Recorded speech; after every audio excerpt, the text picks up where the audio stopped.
Essayer de continuer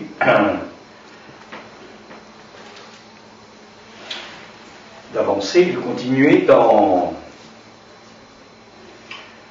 ce nouage,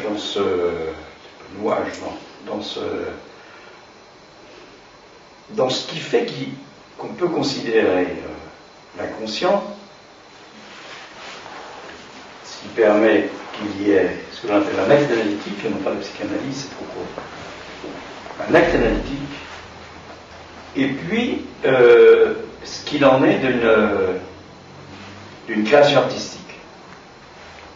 On est toujours là-dedans, hein, jusqu'à maintenant, notamment cette année,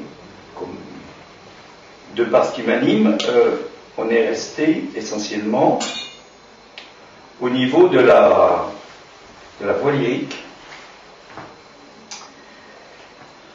Alors, ça pose des questions qui sont les suivantes, qui sont entre autres les suivantes. Comment est-ce qu'il est possible de rendre compte de quelque chose qui est en jeu, ce qu'on peut appeler avec Lacan, le plus de jouir, l'objet qu'il a comme plus de jouir, il l'a nommé comme tel, hein. Pendant que ce qu'on appelle habituellement la jouissance, jouir d'un objet qu'on aura trouvé, qu'on aura acheté, jouir d'un salaire, etc., c'est du côté du manque à jouir. Et il y a un renversement complet. Ce qui permet du coup de nommer ce plus de jouir avec l'équivoque du plus ou du plus. C'est toujours pareil, c'est toujours la langue est riche. Hein. Ça revient à poser la question de qu'est-ce qu'il y a. C'est ça qui nous différencie d'avec l'animal, on pourrait dire, authentiquement. Qu'est-ce qu'il y a dans le langage? Et le langage, c'est pas l'utilisation des mots, hein, ça dépasse nettement ça. Hein. On a une toute petite approche du langage. On est envahi par le langage, il y en a plein. Et on est assez peu sensible à ça, surtout avec le discours technique dans lequel inévitablement on a à vivre, hein, puisque c'est comme ça. Alors, qu'est-ce qu'il peut faire qu'à un moment, et c'est ce qui se passe dans le transfert, il faut bien passer par le sens, par l'explication, par les souvenirs, par tout ça. Parce qu'il n'y a pas d'autre. Il faut user ça, user au sens de l'utiliser et de l'user jusqu'à la corde pour que quelque chose d'autre advienne. Ça, c'est l'œuvre. Et ce quelque chose qui advient, c'est ce plus de jouir. Je l'ai déjà dit, c'est une dialectique qui existe depuis longtemps, depuis les stoïciens, c'est-à-dire avant Jésus-Christ, quelques siècles avant Jésus-Christ, entre autres qui était reprise par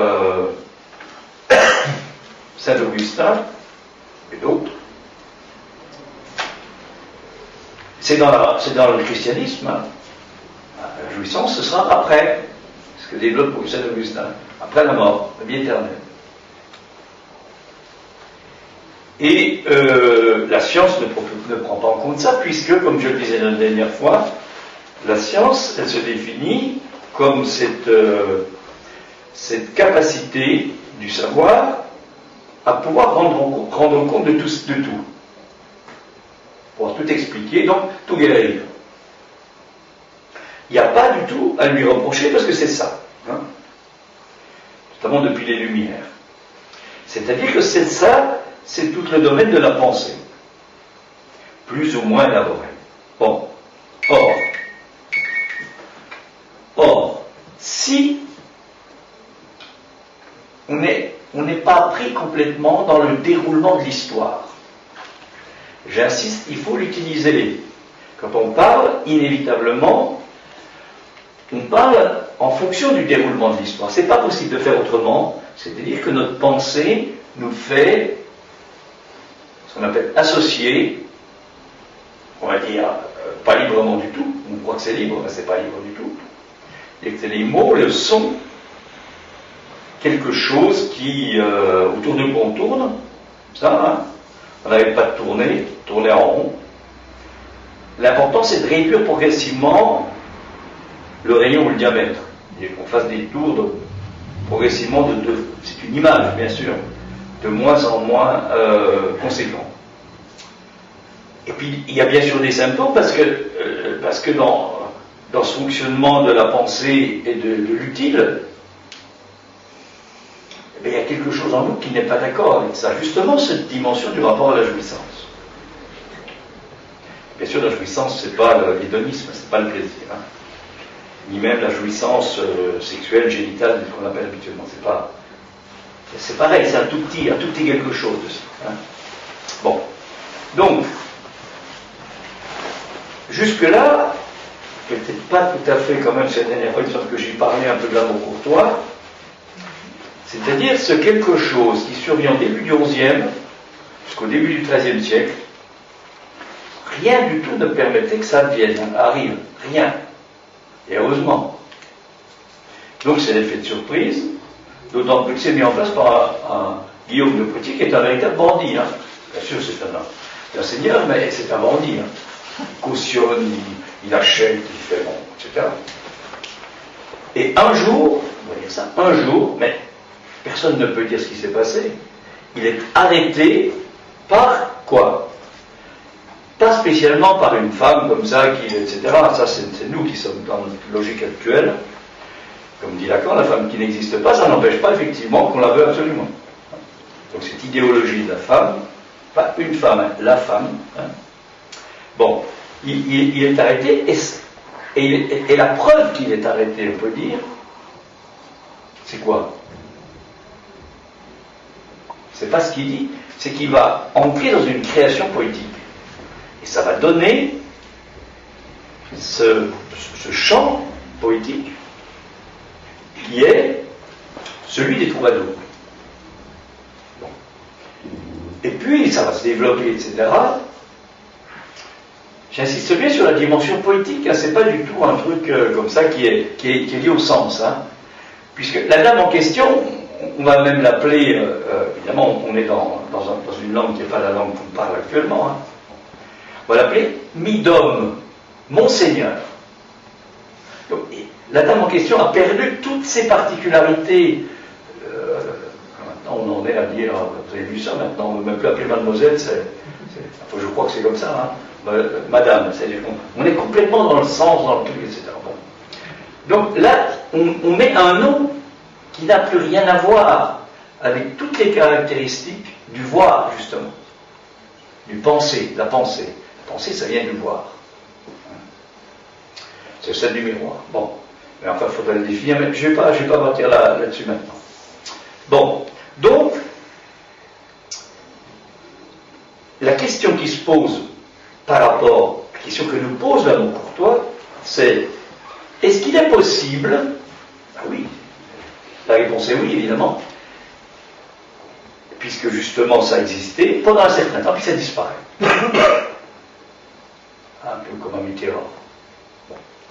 On peut se demander, par exemple, c'est une question qui vaut tout à fait la peine d'être posée, si la psychanalyse qui est apparue il y a un peu plus de 100 ans ne va pas durer comme l'amour courtois de 100 ans, puisque à peu près, quoi. Ça va disparaître, puis autre chose, parce que la science va tout recouvrir. Hein? Bon. Et puis dans, je sais pas, dans 300, 400, 500 ans, il y aura autre chose. Une manifestation de création artistique, de poésie, de quelque chose qui a à voir avec le langage, et donc à voir avec l'inconscient. Alors, on dit bien que on a tout expliqué, bon, on a expliqué ça de différentes façons, etc. Bon, on a cherché, on a trouvé l'histoire, etc. Et puis Éléonore d'Aquitaine, etc. Bon, j'ai dû en parler la dernière fois, je ne reviens pas là-dessus. C'était la petite fille de ce Guillaume de Poitiers, là.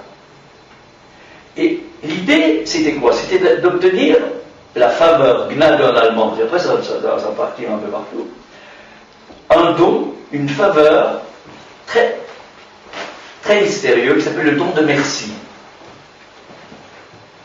Hein? Merci, ça vient d'un mot latin. Merces, qui est à la fois le marché, mais aussi l'offrande. Quelque chose qui... Bon. Hein, c'est resté dans une expression Dieu merci, par exemple. Toujours présent. Bon. Et ce Guillaume de Poitiers, le premier qui est connu comme tel, il se comportait avec les femmes en général, donc, exactement comme tous les mecs du moment, hein, c'est-à-dire qu'ils les exploitaient. La preuve, c'est que il y a un certain, alors on dirait ça en espagnol, maintenant un certain Pierre d'Aragon, de l'autre côté des Pyrénées, qui voulait absolument une femme qui était la comtesse de Comminges. Il s'est débrouillé par tous les moyens pour l'obtenir. Du coup, il a hérité de quelque chose, parce que les femmes étaient considérées comme ayant pouvant, c'était un peu pareil dans la civilisation romaine, hein, pouvant permettre d'obtenir de par ce qu'elles avaient et de faire des alliances particulières. Hein. Et une fois qu'il l'a obtenu, cette comtesse, ben, ça ne l'intéressait plus, évidemment, il avait ce qu'il voulait, hein, au niveau, je dirais, des biens, de tout ce qu'on voudra. Il l'a fait divorcer, il a fait quitter son mari. Et après, il l'a tellement maltraité qu'elle a dû aller se réfugier où? Au Vatican. Il a fini sa vie au Vatican. Ça pour montrer que c'est dans ce contexte-là qu'arrive l'amour courtois. Ça n'a rien à voir avec une explication sociologique, historique, non, rien. C'est quelque chose qui tout d'un coup est surprenant. C'est en ce sens-là que ça peut nous faire penser à ce que c'est qu'un acte analytique. Hein. Parce que l'inconscient ne survient pas comme ça dans une... Ça ne se prépare pas, l'inconscient. Hein. Bon. Donc, il y a quelque chose là, du fait du langage, il y a quelque chose qui peut, c'est la dimension du possible, qui peut, je reprends les catégories, là, s'écrire. Hein? Si le nécessaire, ce qui ne cesse, nécessité, ce qui ne cesse pas de s'écrire, habituellement, c'est-à-dire l'histoire, le sens, tout ça, tout ce qu'on comprend, tout ce que la pensée développe, cesse, ce qui ne cesse pas de s'écrire, cesse, alors, c'est seulement à ce moment-là, que quelque chose va cesser de ne pas s'écrire, le contingent. Et que, alors, la dimension de ce qui cesse peut s'écrire, ça devient possible. Mais derrière tout ça, il y a ce qui ne cesse pas de ne pas s'écrire. C'est l'impossible. C'est parce qu'il y a ce qu'avec Lacan on appelle le réel. C'est parce qu'il y a cette dimension du réel que quelque chose de nouveau peut apparaître. C'est-à-dire que la question qui se pose, c'est qu'est-ce qui fait que le surgissement du réel, complètement insaisissable, peut apparaître. C'est ça qu'il a rencontré, le Guillaume, là. Il a rencontré ça, il a répondu, enfin on peut dire ça à partir de l'expérience du transfert, hein. Et il a répondu par la création poétique, comme on peut répondre par un mot d'esprit, qui est une création poétique. Et du coup, ça peut un petit peu, je vais revenir un peu à ce qui nous intéresse, la question de la voix, parce que j'ai essayé de vous faire entendre à la fin du dernier séminaire, hein, c'est-à-dire Aïda,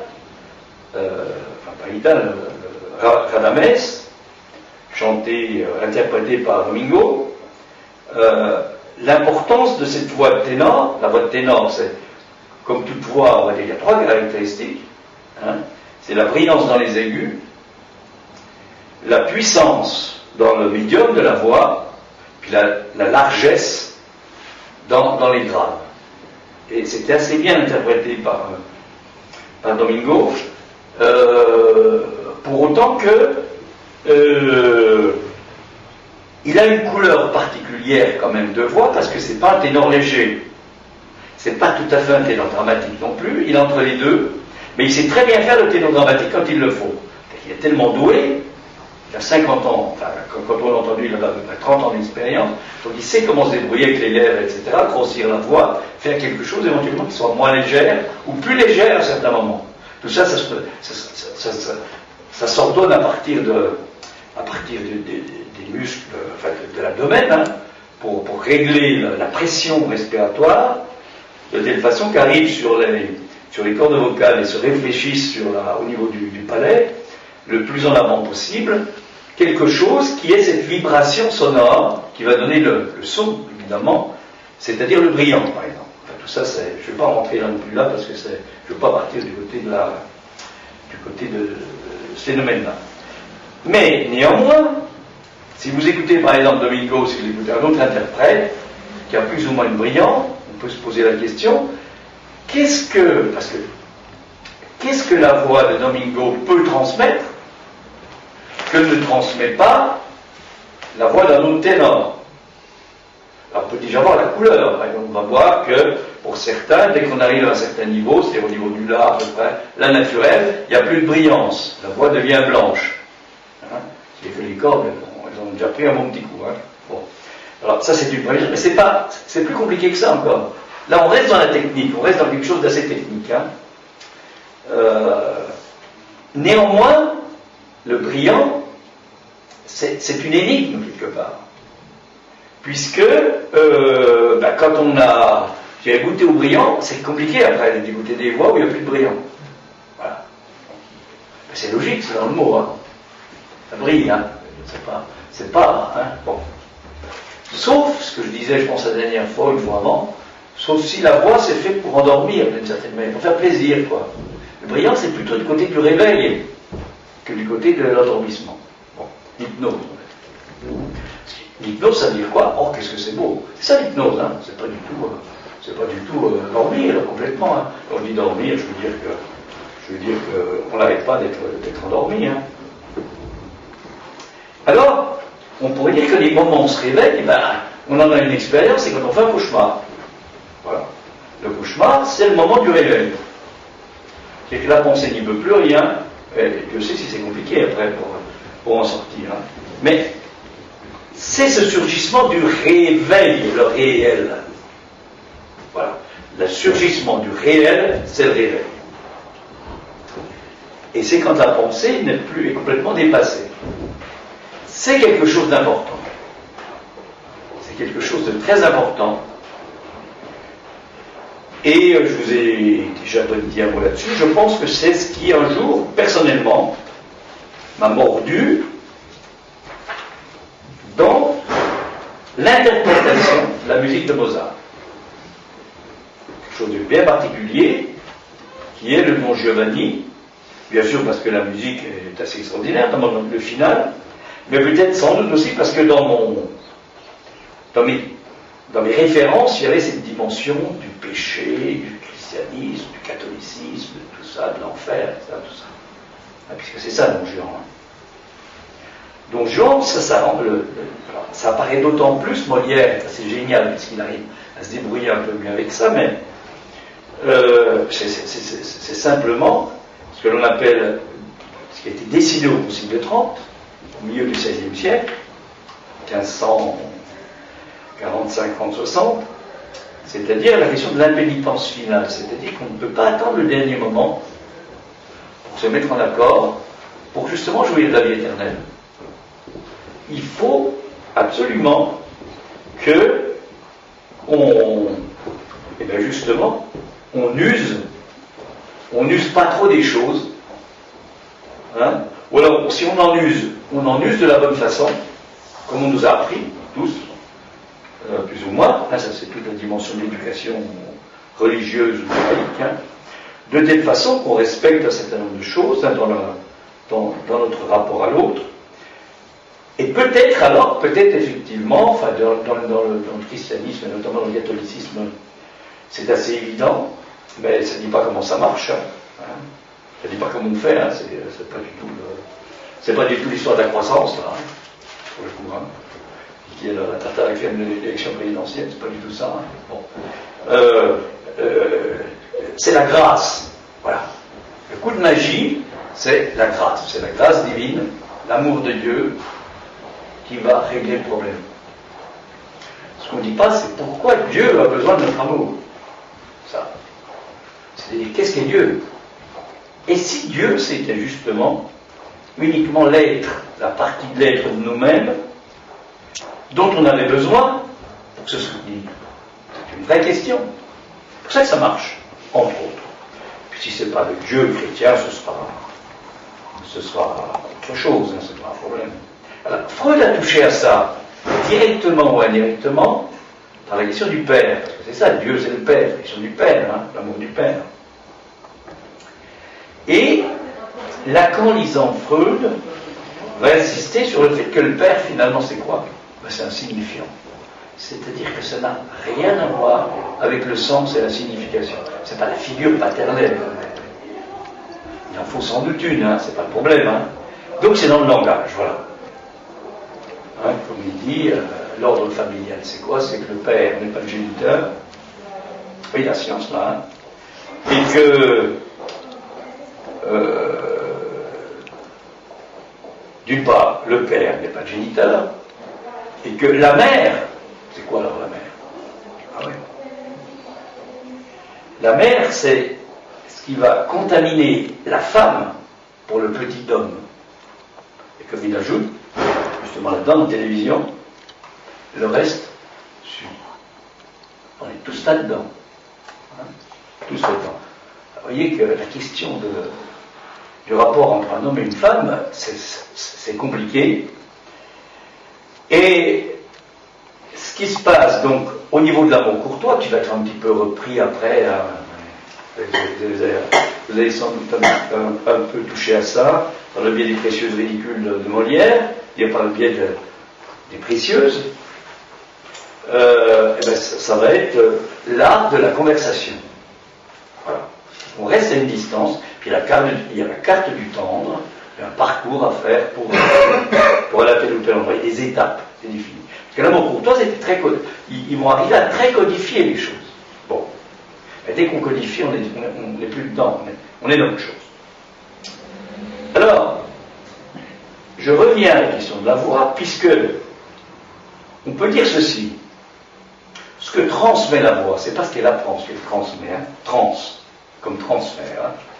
Ce qu'elle transmet, c'est quelque chose qui est propre. On va dire à l'émetteur, on peut dire au chanteur, bien sûr, qui traverse son corps, évidemment, qui n'est pas écrit sur la partition, c'est pas possible, même s'il y a fortissimo, crescendo, bon, d'accord, hein, et autre chose, hein. C'est pas écrit, ça ne peut pas s'écrire. Et on revient à une catégorie. Il faut que justement ce qui est écrit cesse, ce qui ne cesse pas de s'écrire cesse, pour que quelque chose cesse de ne pas s'écrire. Et ça ne veut pas dire qu'il faut chanter n'importe quoi, il faut bien chanter même. Il faut connaître sans doute, enfin, c'est mon avis, il faut connaître sans doute parfaitement bien son propre appareil de production de son quand on chante, tout à fait bien le connaître pour le maîtriser comme un joueur de piano c'est très bien, un pianiste c'est très bien maîtrisé et c'est pour ça qu'il faut en faire tous les jours. C'est très bien maîtrisé, au moins assez bien maîtrisé son rapport au clavier et à la musique. Donc ça c'est une chose, hein. Mais il y a autre chose qui ne peut pas rentrer dans la technique, dans tout ça. Et pourtant, comme dans la peinture, il faut bien être assez doué, sans doute. Et puis, doué, ça veut dire quoi? Ça veut dire avoir des facultés pour l'usage. Hein? Mais c'est pas pour autant qu'on accède au plus de joutes. Et une des questions que je me pose, alors si on prend la question de la conscience, on va dire que, et notamment le mot d'esprit, on va dire que l'auditeur, entendant quelque chose de cet ordre, hein, parce que cet objet petit a, il n'a pas d'être, on ne peut pas dire c'est ça. Hein. Donc ça veut dire que c'est propre à chacun. C'est au-delà de, comme on dit, c'est dans la structure, c'est dans le langage, c'est au-delà de tout ce qu'on peut imaginer, surtout, évidemment. Ça survient sans que ça soit prévu. Ça surprend le chanteur au moment où ça survient. Ça ne peut pas être autrement. Et en plus, le chanteur, normalement, il ne doit pas tellement entendre comme il chante. Il est surtout pris par ce qui se passe dans le fonctionnement de l'instrument vocal. Et il essaie de soutenir, le soutien de la voix, de soutenir, vous avez vu ça avec Domingo, de telle façon qu'il y a une ligne de chant qui soit pas descendante. Donc il y a tout un appareillage, on va dire, de savoir-faire qui va conduire au savoir-y-faire. Et ça, c'est sans doute la question de l'interprétation.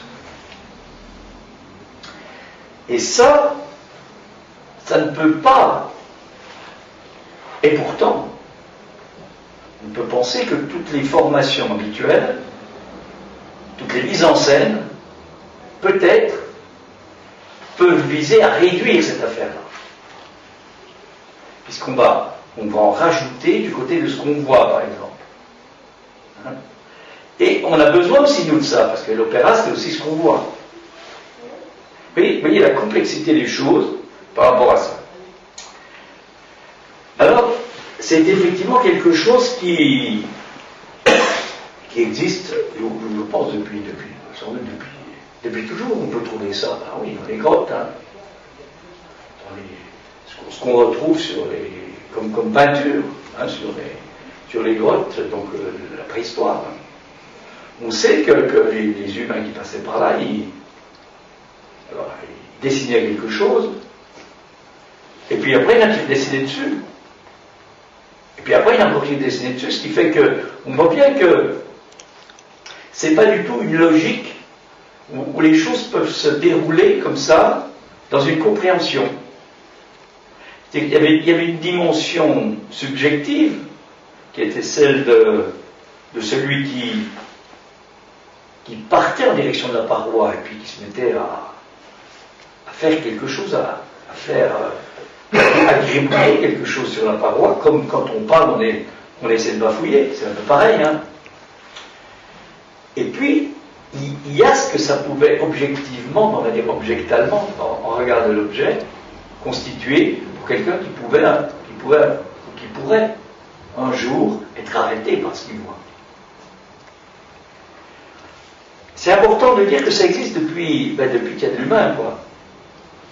Hein? Et c'est pas une histoire uniquement de retrouver comment c'est fait, etc. Il y a un message. Il y a un message qu'on peut sans doute ne pas trouver, mais on va quand même y trouver un message. Hein? Après tout, l'important, c'est pas tellement de trouver le message de celui qui a gribouillé là-dessus, hein, c'est noble ce que je dis, hein, c'est pas du tout une plaisanterie, hein, qui a essayé de gribouiller quelque chose, hein, dire de dessiner, mais de gribouiller. Hein. Ce qui compte, c'est ce que ça va donner pour celui qui le regarde après, puisque celui qui l'a fait, au moment où il l'a fait, c'est parce qu'il a rencontré quelque chose, et puis après c'est fini, ça disparaît. Alors, il y a un truc extraordinaire, absolument extraordinaire, c'est que, alors j'arrive à Rome maintenant, hein. On était en Égypte la dernière fois, j'arrive à Rome, c'est que s'il n'y avait pas eu l'éruption du Vésuve, eh bien, on serait drôlement ennuyé, parce qu'on n'aurait pas, évidemment, vous savez ça, hein, on n'aurait pas les fresques de la vie et des mystères de Pompéi. Voilà. Parce que toute notre civilisation, on aurait évidemment foutu ça en l'air, ça c'est sûr. Or, c'est quelque chose qui a été fait vers les années, alors je résume un peu les choses, en 69 avant Jésus-Christ, il y a un tremblement de terre à Pompéi. Alors, ça fout la trouille. Hein. C'est-à-dire qu'une villa, notamment, on ne sait pas bien à qui elle s'appartenait, qui va devenir la villa des mystères, mais elle s'appelle évidemment pas comme ça, hein. Elle appartient à un aristocrate, un romain, parce qu'à ce moment-là, c'est la fin de l'Empire, dans l'histoire de Rome. L'Empire va se terminer en 44 par l'assassinat de César. Hein. C'est quelque chose assez extraordinaire, ça. Hein. Bon. Donc là, on est donc quelques années avant, hein, et l'Empire, ça a commencé en 500 avant Jésus-Christ. Vous voyez, on est 500 à peu près à 69, donc en 69 avant Jésus-Christ, il y a donc un tremblement de terre. Et cette ville-là qui était tout à fait importante, avec quelques autres, à Pompéi. Pompéi est une colonie romaine, à ce moment-là. Hein. Et cette ville-là va être, à partir de ce moment-là, je pense que ce que je disais tout de suite, je pense qu'il y en a certains qui ont eu peur, hein, ils ont quitté Pompéi, donc la ville-là va perdre de sa valeur. Et elle va être achetée, vendue, je ne sais pas quoi, par quelqu'un qui va la convertir en une maison assez bourgeoise, je ne sais pas comment ça s'appelle à ce moment-là, mais enfin bon, ou spécialisée dans la production du vin. Et puis alors en 62, je crois que c'est en 62, avant Jésus-Christ, donc quelques années après le tremblement de terre, c'est l'éruption du Vésuve. Alors là, tout le monde est enseveli, aussi bien les humains qui sont là que les maisons, les fresques, et c'est progressivement 18e, 19e, enfin disons début du 20e, 1910, sur là on s'y met sérieusement et on va découvrir les fresques.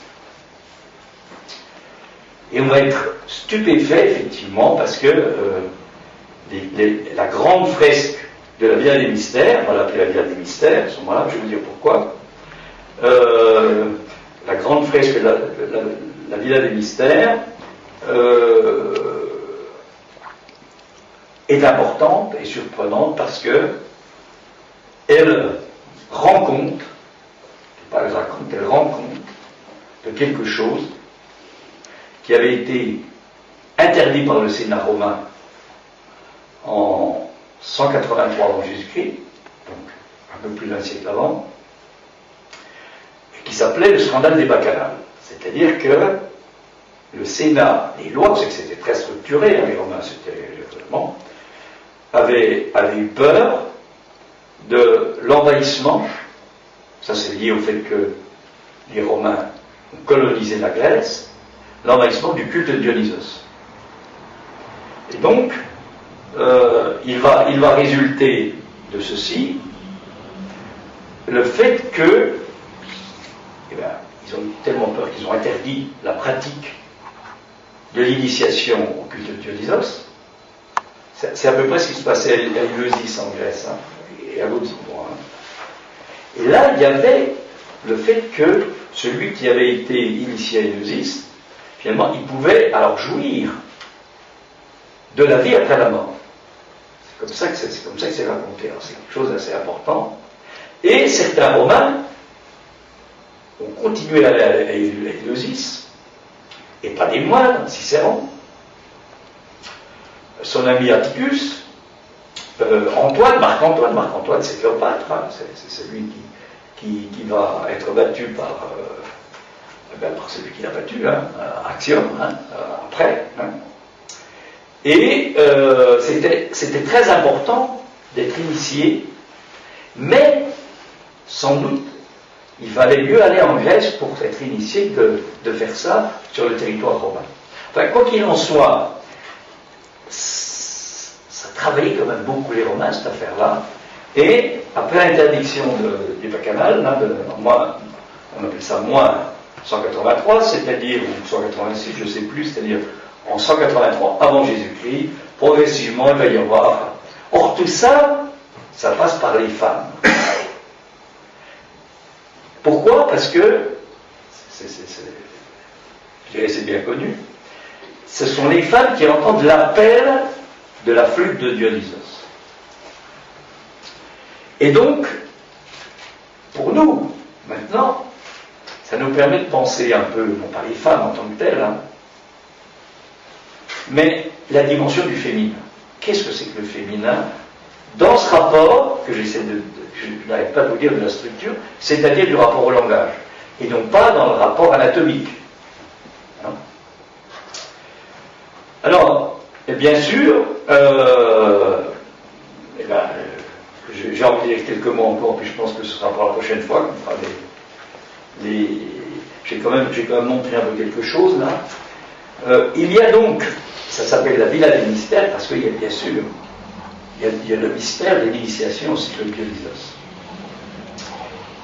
L'initiation à Dionysos, et il y a quelque chose d'extraordinaire, évidemment pour un psychanalyste lacanien, hein. Et quand vous prenez télévision, eh bien, ça c'est un fragment, effectivement, c'est un fragment de la grande fresque, de la grande fresque de la maison, de la vallée des mystères. C'est ce qu'on appelle la femme terrifiée. La grande question, il y a une trentaine d'interprétations à peu près de cette, à la fois de la femme terrifiée, et puis il n'y en a aucune qui marche, et puis c'est normal, c'est qu'est-ce que c'est que cette histoire-là? Qu'est-ce que c'est? Qu'est-ce qui fait qu'il y a ce quelque chose d'extraordinaire qui est dans la fresque, elle est placée à côté de Dionysos. Ça, je ne vais pas en dire beaucoup ce soir, hein. Si vous me laissez aller, je vous dirais.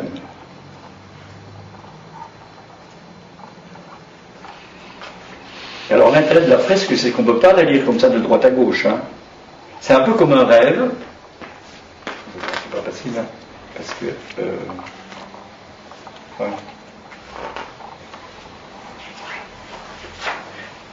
Vous irez voir sur YouTube. Sur YouTube, mettez vidéo, mettez Villa des Mystères. Vous allez voir, parce que alors là, vous avez des explications scientifiques bien. Hein. Là, ça ne marche pas. Et en fait, Dionysos, il est où là-dessus?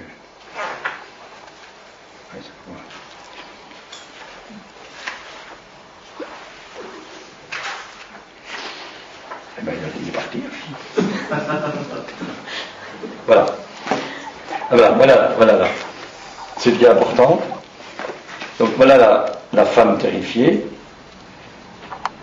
Territa. Moi je dirais Territa, je ferai je bricolerai les petites lettres, je les ferai danser les lettres comme ça, comme au cinéma, hein, cinéma muet là, je dirais, pas Territa, arrêtez. Elle est arrêtée. Pourquoi?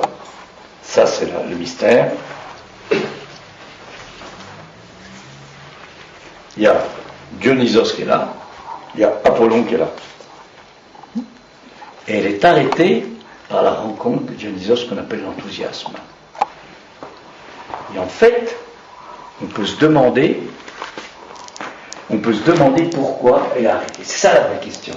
Évidemment, dans ce bouquin qui est fantastique, qui a été écrit par, je vous recommande, vous trouvez ça sur Internet par exemple, Gilles Sauron, la grande fresque de la Villa des Mystères à Pompéi. Eh bien, dans cette... il touche un peu quelque chose, ça même c'est quelqu'un qui connaît très bien l'histoire de l'art à Rome, c'est quelqu'un qui a fait des écoles normales supérieures, c'est un intellectuel tout à fait compétent, et il vient bien buter là-dessus. Autrement dit, en fait, c'est comme dans un rêve. Vous pouvez dire que la fresque, c'est ce qui reste quand on a fait un rêve.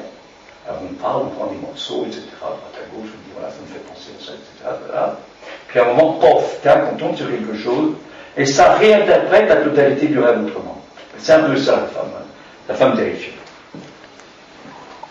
Alors je vais m'arrêter là pour ce soir, sur cette question-là, et puis on développera un petit peu ça, parce que je trouve qu'il n'y a pas de création artistique s'il n'y a pas la rencontre de ça. Elle n'est pas terrifiée du tout. Hein. À mon avis, elle n'est pas terrifiée. Hein. Elle est dans ce qu'on appelle l'enthousiasme dionysiaque. Elle n'est pas terrifiée. Évidemment, nous quand on voit qu'elle est terrifiée. Pourquoi? Ben, c'est simple. Hein. Parce qu'on voit que son regard. Elle est réduite au regard. Alors on va dire, c'est une jeune femme, etc. Tout ça, c'est bon. C'est uniquement son regard. Et par rapport à un regard comme ça, qui est fixe, eh ben, on tombe. Donc on trouve une interprétation, c'est elle qui est terrifiée. Elle n'est pas terrifiée. Donc tout ça aurait dû disparaître s'il n'y avait pas eu l'éruption du Vésuve. Voilà. C'est ça qui est important. Ça veut dire que cette question-là, du langage, cette question de ce qu'on appelle l'objet, cette question de la structure, ça existe évidemment depuis que l'homme Homo, c'est-à-dire depuis qu'il y a le langage qui l'aide un petit peu à tenir le coup, ce qui le différencie de l'animal. Je vais m'arrêter là-dessus pour ce soir.